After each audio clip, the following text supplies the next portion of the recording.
मनुष्य की छाया कब बनती है? जब मनुष्य उपलब्ध हो तब। इसलिए इस प्रकार के उदाहरण के प्रतिबिंब के समान असद होता है, छाया के समान असद होता है, क्योंकि सचमुच में प्रकाश किरणें वहां आती।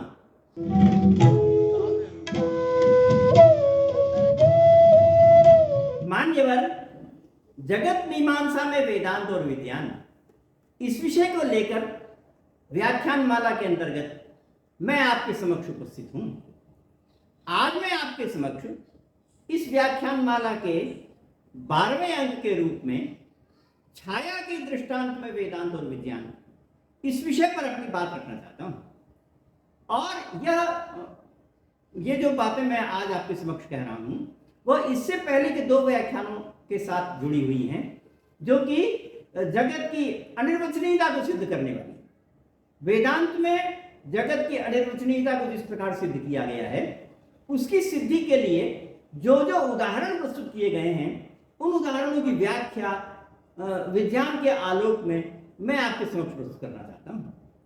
इससे पहले मैंने आपके समक्ष यह जगत असत है अथवा यह जगत ऐसा है जो कि सत नहीं है, ये बात वेदांत में कही गई।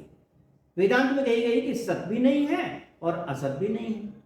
असत भी नहीं है को तो सामान्य व्यक्ति समझ जाता है, परंतु सत भी नहीं है, इसको समझने के लिए वेदांत के विद्वान बहुत से उदाहरणों को आपके समक्ष प्रस्तुत करते हैं। मैंने कल आपके समक्ष प्रतिबिंब की व्याख्या की और बताया था कि प्रतिबिंब के समान यह जगत सत नहीं है, इसका आशय क्या है और प्रतिबिंब क्या है, वास्तव में वेदांत दर्शन में क्या माना है और आधुनिक विज्ञान कैसा माना है। आज मैं आपके समक्ष ये एक अन्य दृष्टांत के द्वारा जगत सत नहीं है इस बात को प्रस्तुत करना चाहता हूं। वेदांत ने कहा कि यह जगत सत भी नहीं है, असत भी नहीं है, क्योंकि वह उपलब्ध होता है, परंतु ठीक उसी के साथ साथ सत भी नहीं है। कैसे? छाया के समान। छाया के समान यह जो दुनिया की वस्तुएं हैं वो सत नहीं है। तो जो वस्तु पराधीन होती है, एक दूसरे के अधीन ही होती, दूसरे के अधीन होने के बिना प्रतीति नहीं होती, वह असत होती है। छाया में भी यही हाल है। मनुष्य की छाया कब बनती है? जब मनुष्य उपलब्ध हो तब। और जो भी व्यक्ति प्राणी आएगा उसकी छाया बनने लगेगी। छाया सदा जानती है, देखती है कि वो बिंब किस प्रकार है, ठीक उसी प्रकार की छाया बनती है। तो वास्तव में वो जो छाया है वो असत होती है। वेदांत ने यह माना कि जिस वस्तु में केवल रूप ही उपलब्ध हो, स्पर्श उपलब्ध ना हो, वो असत है। क्योंकि दुनिया में जितने रूप वाली वस्तुएं हैं वो स्पर्श वाली जरूर होती। मैं क्या कह रहा हूं? दुनिया में जितनी रूप वाली वस्तुएं हैं वो स्पर्श वाली जरूर होती। दुनिया में रूप वाली वस्तुएं कौन है? पृथ्वी, दूसरा है जल, तीसरा है तेज। ये 3 वस्तुएं रूप वाली हैं। उसके पश्चात वायु इत्यादि रूप वाली नहीं है, परंतु ये तीनों चीजें रूप वाली हैं। इनमें आप देखें स्पर्श जरूर होता है।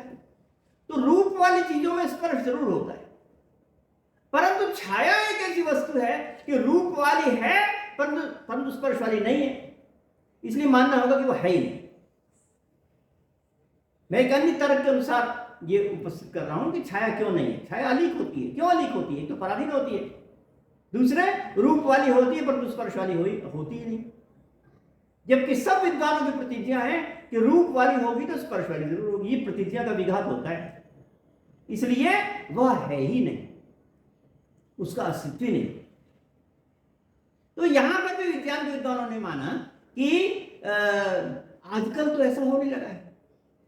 आजकल तो रूप वाली हो परंतु स्पर्श वाली ना हो, ऐसी चीजें आ गई हैं। इस दुनिया में कंप्यूटर का बोलबाला है और कंप्यूटर में जितना हिसाब किताब है उन सब में रूप है, स्पर्श है ही नहीं। हमारे टीवी में अगर आग के जलने का दृश्य हो या फायरिंग का दृश्य हो, तो आग के जलने के दृश्य में वो हमारा टीवी जल नहीं जाता, क्योंकि स्पर्श है ही नहीं, केवल रूप है। केवल किरणें आई ये रूप है। जितना हमारा खाते में हिसाब लिखा हुआ बैंकों में वो सब रूप है, उसका स्पर्श तो है ही नहीं हमारे पास। तो अब ऐसी स्थिति, ऐसी चीज आ गई है कि सॉफ्ट कॉपी में कि रूप होता है, स्पर्श होता ही नहीं। पहले के विद्वानों की प्रतिज्ञा थी कि जो जो में रूप होता है स्पर्श जरूर होता है, और अब ऐसी चीज आ गई। इसलिए हम कहते हैं कि अब उदाहरणों को अन्य परिप्रेक्ष्य में देखना पड़ेगा। हम कैसे वो बार बार कहे जाए जो कि आज के विज्ञान के अनुसार अब वो बदल गई, अब वो सिद्ध नहीं होगी। कैसे उस चीज को हम कहें, सोचना पड़ेगा हम कौन सा उदाहरण निर्धारित करें। अगर आप ये कहते हैं कि जो रूप वाली होती है वो अवश्य स्पर्श वाली होती है, तो ये बात तो नहीं रही। तो इस प्रकार से ये जो छाया है वो पूर्ण रूप से अलीक नहीं होती। जो प्रतिबिंब वाली बात है वो वही छाया वाली बात है। विज्ञान वाले कहते हैं कि जो छाया है अलीक है। क्यों? क्योंकि वो वास्तव में बिंब नहीं है, वो वास्तव में पुरुष नहीं है, इसलिए अलीक है, मगर पूर्णतः अलीक नहीं है।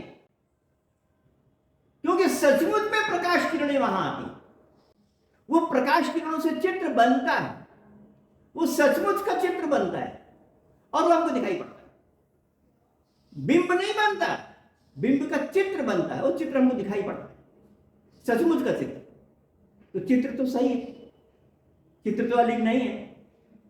वेदांत में विज्ञान ने कहा कि जो छाया बनती है वो छाया प्रकाश का अभाव नहीं है। प्राचीन काल में विद्वानों ने माना कि जितना भी अंधकार होता है वो प्रकाश का अभाव होता है।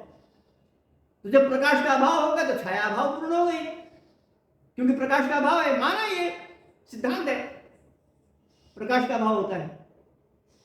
परंतु आधुनिक विज्ञान ऐसा नहीं मानता। आधुनिक विज्ञान कहता है कि जो छाया है वो प्रकाश का अभाव नहीं है, वो न्यून प्रकाश, कम प्रकाश।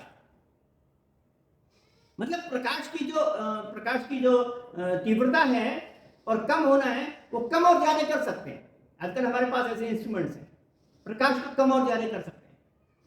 तो प्रकाश की जो न्यूनता है, न्यून प्रकाश है, वही छाया। और न्यून प्रकाश है सचमुच में, अभाव नहीं है, भाव है। न्यून प्रकाश का भाव है, न्यून प्रकाश का अस्तित्व है। क्यों है ऐसा न्यून प्रकाश? क्योंकि वो हमको दिखाई पड़ता है। दुनिया में जो जो वस्तु दिखाई पड़ती है वो प्रकाश का ही कमाल है, अंधकार का कमाल हो ही नहीं सकता। कोई भी वस्तु अंधकार से दिख ही नहीं सकती, प्रकाश से ही दिखती। अगर हमको छाया दिखती है तो प्रकाश का कमाल है। तो इस प्रकार से छाया क्योंकि दिखती है इसलिए अभाव नहीं है, बल्कि न्यून प्रकाश। न्यून प्रकाश और तीव्र प्रकाश दो प्रकार के। न्यून प्रकाश जितना धूप का प्रकाश होता है उससे कम प्रकाश है, परंतु है। तो इस प्रकार से न्यून प्रकाश के भाव के रूप में छाया सिद्ध हो गई। न्यून प्रकाश के भाव के रूप में, भाव माने सत्ता है, न्यून प्रकाश के भाव के रूप में छाया सिद्ध हो जाती है। तो इस प्रकार से छाया जो है किसी न किसी रूप में विज्ञान की दृष्टि में पूरी तरह असत नहीं होती, अपितु वह किसी न किसी चित्र के रूप में सत होती है। इसलिए इस प्रकार के उदाहरण के प्रतिबिंब के समान असत होता है, छाया के समान असत होता है, इत्यादि बातों को फिर से पुनर्विचार करने की पड़ेगी कि किसके समान माने उसको। अगर हम कहते हैं कि इसके समान असत है, जो वस्तु आती और जाती है, जो वस्तु पराधीन होती है वो असत होती है, प्रतिबिंब के समान या छाया के समान सिद्ध करना पड़ेगा।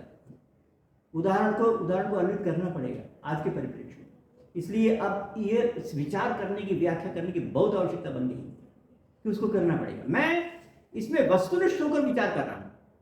मुझे इससे ये नहीं है कि वो क्या होना चाहिए, बल्कि आधुनिक विज्ञान, भौतिक विज्ञान के अनुसार इसको कैसे प्रस्तुति दी जाए, इस बात पर ही विचार कर रहे हैं वस्तुनिष्ठ रूप से।